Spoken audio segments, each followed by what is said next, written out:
What is martial law in the U.S.? Habeas corpus? Insurrection Act of 1807? Summary. As of January 4, 2021, the Insurrection Act of 1807 still applies in limiting the U.S. President's ability under Title 10 to federalize National Guard troops for martial law purposes.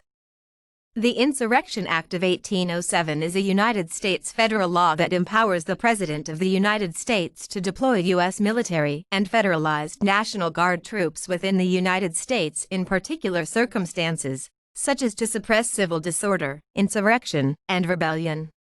Now watch rest of video if you want details.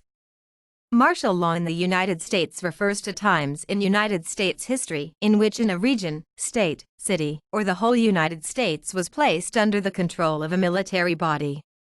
On a national level, both the U.S. President and the U.S. Congress have the power, within certain constraints, to impose martial law since both can be in charge of the militia.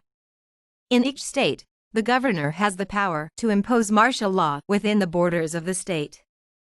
In the United States, martial law has been used in a limited number of circumstances, such as New Orleans during the Battle of New Orleans, after major disasters, such as the Great Chicago Fire of 1871, the 1906 San Francisco earthquake, or during riots, such as the Omaha Race Riot of 1919 or the 1920 Lexington riots. Local leaders declared martial law to protect themselves from mob violence, such as Nauvoo, Illinois, during the Illinois Mormon War, or Utah during the Utah War, or in response to chaos associated with protests and rioting, such as the 1934 West Coast waterfront strike in Hawaii after the Japanese attack on Pearl Harbor, and during the civil rights movement in response to the Cambridge riot of 1963.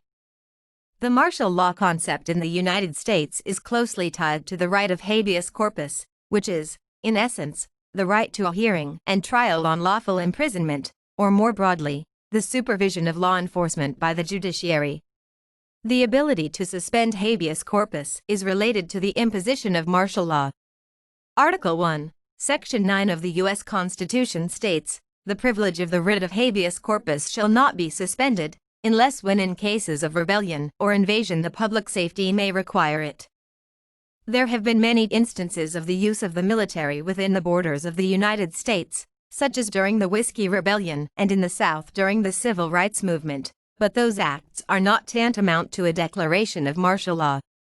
Deployment of troops does not necessarily mean that the civil courts cannot function, which is one of the keys, as the U.S. Supreme Court noted, to martial law. In United States law, martial law is limited by several court decisions that were handed down between the American Civil War and World War II. In 1878, Congress passed the Posse Comitatus Act, which forbids U.S. military involvement in domestic law enforcement without congressional approval. Throughout history, martial law has been imposed at least 68 times in limited, usually local areas of the United States. Martial law was declared for these reasons: twice for war or invasion, 7 times for domestic war or insurrection, 11 times for riot or civil unrest, 29 times for labor dispute, 4 times for natural disaster, and 15 times for other reasons. Habeas corpus was suspended federally only once in 1863 during the Civil War. What is habeas corpus? Habeas corpus is a recourse in law through which a person can report an unlawful detention or imprisonment to a court and request that the court order the custodian of the person, usually a prison official, to bring the prisoner to court, to determine whether the detention is lawful. The writ of habeas corpus is known as the great and efficacious writ in all manner of illegal confinement. It is a summons with the force of a court order. It is addressed to the custodian and demands that a prisoner be brought before the court, and that the custodian present proof of authority, allowing the court to determine whether the custodian has lawful authority to detain the prisoner. If the custodian is acting beyond their authority, then the prisoner must be released. Any prisoner, or another person acting on their behalf, may petition the court, or a judge, for a writ of habeas corpus. One reason for the writ to be sought by a person other than the prisoner is that the detainee might be held incommunicado.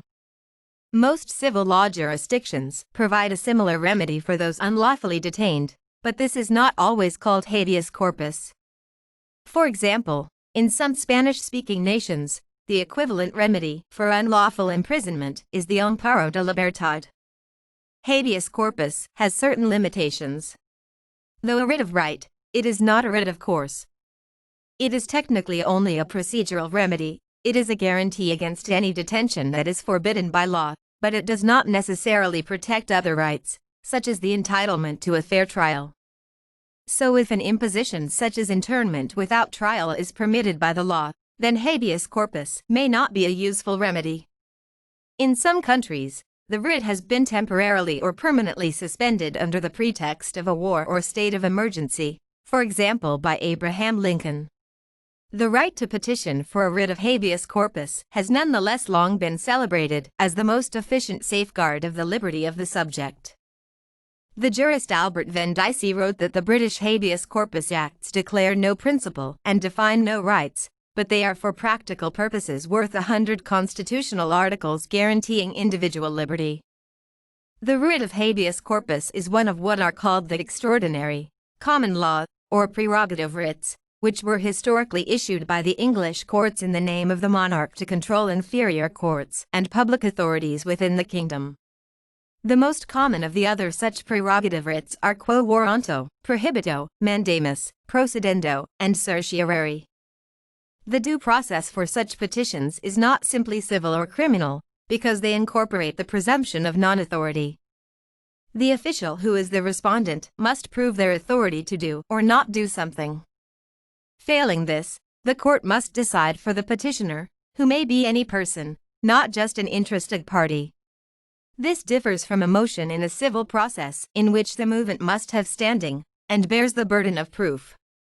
National Defense Authorization Act. It was bill passed in the United States Congress on September 29, 2006, and signed by President George W. Bush on October 17, 2006. Becoming Public Law 109-364. In addition to allocating funding for the armed forces, it also gave the President the power to declare martial law and to take command of the National Guard units of each state without the consent of state governors. But on April 2, 2007, U.S. Senate held hearings about recent changes to the Insurrection Act of 1807, where Senator Patrick Leahy of Vermont sought to reverse the 2006 amendments to the Insurrection Act, which had given the U.S. President new powers to use military for domestic disturbance, terrorism, insurrection, etc., and even changed the name from Insurrection Act to Enforcement of the Laws to Restore Public Order. In the Senate hearing, Senator Kit Bond testified, "Mr. Chairman, the measure that was included in last year's Congressional Defense Authorization Act I think was ill-conceived, unnecessary, and dumb. Even some of the members of the SASC who should have did not know about it. But this is an influential panel, and you know how it has changed the old law, and we now know that all 50 of our nation's governors, adjutants general, and local law enforcement are opposed to it. Nobody knows where it came from. Allowing the President to invoke the act and declare martial law where public order breaks down as a result of natural disaster, epidemic, terrorist attack, is very ambiguous and gives him broad authority potentially to usurp the role of the governors. Based on opposition by Congress, individual state governors, law enforcement community, and absence of clarity on who even introduced these changes, the Enforcement of the Laws to Restore Public Order law was repealed on January 28, 2008, and the previous Insurrection Act was restored. As of 2020, the Insurrection Act of 1807 still applies in limiting the U.S. President's ability under Title 10 to federalize National Guard troops for martial law purposes. Hashtags martial law, habeas corpus, Insurrection Act. What is martial law in the U.S.? Habeas corpus? Insurrection Act of 1807.